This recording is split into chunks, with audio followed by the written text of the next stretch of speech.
কেউ থাকে উঁচু তলায় আর কেউ থাকে গাছতলায়। একটু শহর অঞ্চল, বড় বড় শহর বাংলাদেশে শিক্ষার পর্যাপ্ত সুযোগ নাই। আসলে কি এই দেশের মানুষকে আমরা সবাই বাসস্থান দিতে পারি কিনা? তারা পাকিস্তানের সহযোগী ছিল।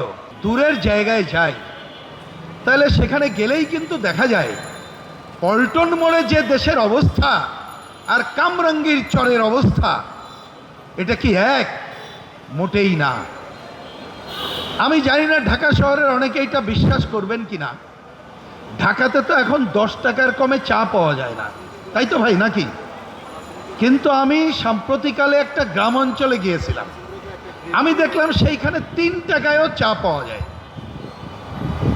আমরা এখানে চলাফেরা করি, 2 টাকার হয়তো কোনো মর্যাদা নাই, কিন্তু গ্রাম অঞ্চল অন্য জায়গায় 2 টাকাও একটা মর্যাদা সম্পন্ন। তাহলে এই যে ছোট টাকার কথাটা বললাম, এইটা দেখে কি বোঝা যায়? বোঝা যায় আমাদের জীবনযাত্রার মান কি, কোথায় কেমন, এইটা কিন্তু বোঝা যায়। এই যে ঢাকা শহর, সবাই সেখানে ভিড় করে, করবে না কেন? গ্রাম অঞ্চল, মানুষের কাজ নাই। একটু শহর অঞ্চল, বড় বড় শহর বাংলাদেশে শিক্ষার পর্যাপ্ত সুযোগ নাই, কাজ নাই, শিক্ষা নাই, অসুস্থ হলে স্বাস্থ্যের সেবা নাই। তাহলে মানুষ করবে কি? মনে করে ঢাকায় যাই, কোনোভাবে গেলে যে কোনোভাবে হয়তো বা বেঁচে থাকতে পারবো, আর এইখানে এসে মানবতার জীবনযাপন করে আমাদের গরিব সাধারণ মানুষ গ্রামে টাকা পাঠায়, এইখানে বস্তিতে বিভিন্ন জায়গায় থেকে জীবনযাপন করে। কি ভাই ভুল বললাম? তাহলে এই যে জীবন আমাদের এই 18 কোটি মানুষের দেশে, আসলে এইটা কি কোনো মানুষের জীবন? এইটা কি অধিকাংশ মানুষের যে জীবন, এইটা কি কোনো জীবন? এইটা তো কোনো জীবন না। এইবার একটু নিজেরা এই কথাগুলো যখন বলছি, একটু ভেবে দেখি আমাদের দেশের অবস্থা কি এত খারাপ? আমি আপনাদের একটা কাহিনী বলি।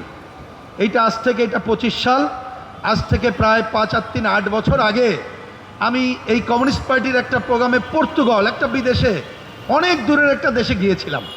পৃথিবীর অনেক দেশের লোকজন ছিল। তা সেইখানে আমাকে বসানো হলো আফ্রিকার দেশগুলোর যত কমিউনিস্ট পার্টি আছে তাদের নেতাদের সাথে একটা মিটিংয়ে। ওই সব দেশের কিছু মন্ত্রীরাও এসেছিল, মানে কমিউনিস্টরা ওইখানে ক্ষমতায় আছে। তা আমি যাওয়ার পরে দেখলাম যে অনেক দেশের নাম আসলে আমিও জানি না, খুব সত্যি কথা। পৃথিবীতে অনেক দেশ আছে আমি ভাই জানি না, আপনারা জানতে পারেন। তা সেই সব দেশের প্রতিনিধি দেখলাম।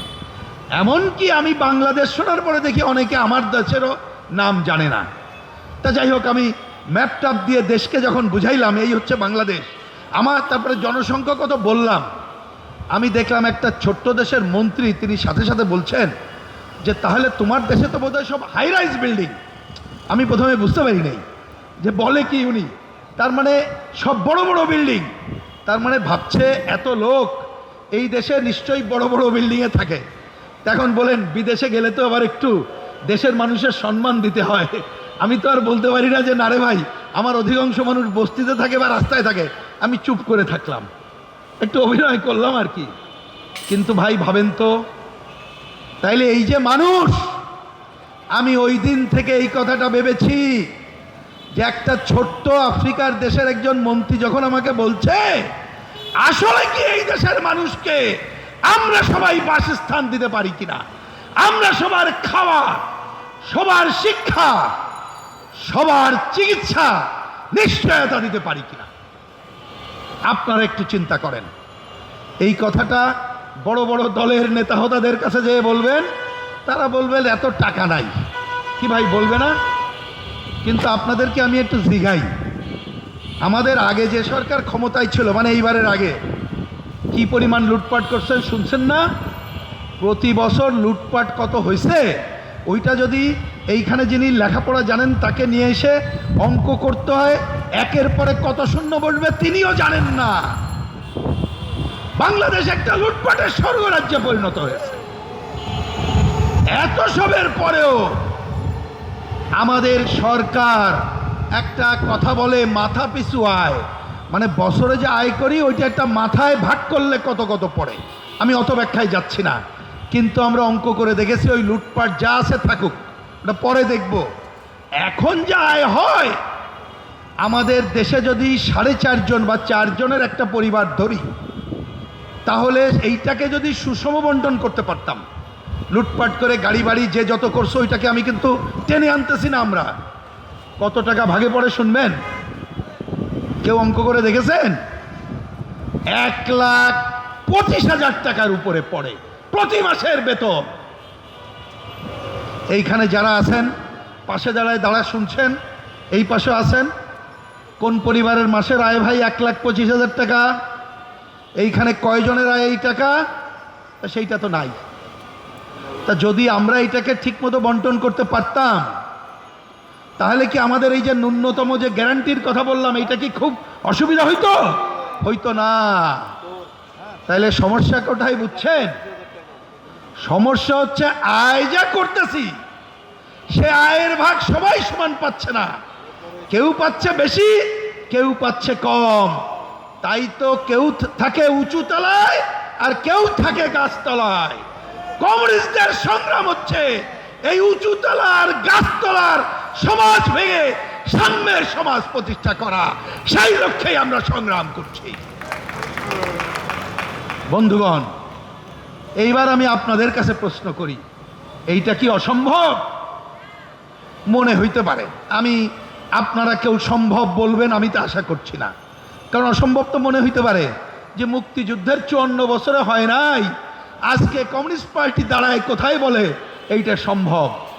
এই পার্টি অফিসের এখানে দাঁড়িয়ে আমাদের পার্টির সাবেক সভাপতি কমরেড মনি সিং, কমরেড ফরহাদ, তারাই কথাই বলেছিল, যদি বাংলাদেশকে মানুষের সমাজ করতে হয়, সাম্যের সমাজ করতে হয়, তাহলে উঁচু তলার গাছতলার নিয়মকে ভাঙতে হবে।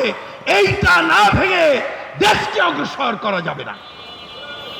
বাংলাদেশে 54 বছরে যারা ক্ষমতায় ছিল তারা এই কাজটি করে নাই। তারা কি করেছে? নিজের আখের গুছিয়েছে, পরিবারের আখের গুছিয়েছে, গোষ্ঠীর আখের গুছিয়েছে। কি ভাই ভুল বললাম নাকি? আপনারা দেখবেন ক্ষমতায় যারা ছিল কেউ কম কেউ বেশি। তাহলে এর দায়, এই যে এতদিন এই সমাজটা হয়নি, এর দায় কি কমিউনিস্ট পার্টিকে দেবেন না যারা ক্ষমতায় ছিল তাদেরকে দেবেন? ক্ষমতায় যারা ছিল তাদের দায় নিতে হবে। অনেকে বলে ক্ষমতায় কারা কারা ছিল? কিছুদিন আগে যে আওয়ামী লীগ, শেখ হাসিনার সরকার গত 1 যুগেরও বেশি সময় বাংলাদেশটাকে লুটপাটের স্বর্গরাজ্যে পরিণত করেছিল, এমনকি জনগণের ন্যূনতম ভোটাধিকার হরণ করেছিল। আর কথা বলতে গেলে এমন ভয়ের রাজত্ব করেছিল, যখন গত বছর আমরা এই সরকারের বিরুদ্ধে সংগ্রাম করলাম, পাখির মতো তারা গুলি করে ক্ষমতায় থাকতে চেয়েছিল। এটা আমরা জানি। কিন্তু তার আগে যারা ক্ষমতায় ছিলেন, আপনারা কি করেছেন?